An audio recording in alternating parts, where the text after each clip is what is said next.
Boy, now after 2-3 hours of sanding, it feels like it's time for the fun part. Whoosh. Oh, this is looking good. Oh, it's such pretty stuff. Might have used a little too much oil there. We'll move it around with this. I'm on a silicone mat. It's a cooking mat, so that helps me keep my mess contained a bit. That is so cool looking.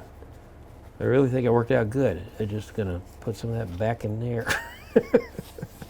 Oh, you can never have too much Danish oil when you're making a project. Look at the burl popping out. I need a brush here because I've got to kind of get into here on all these sections here and get them on there.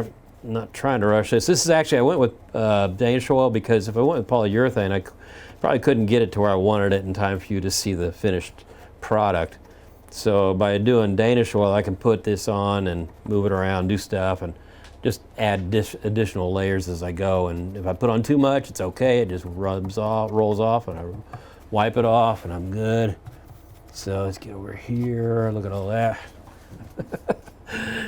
Yeah, see, come around this edge.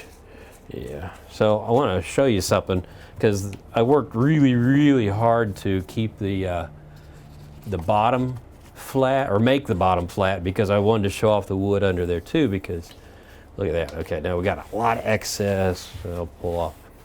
But check this out. Isn't that gorgeous?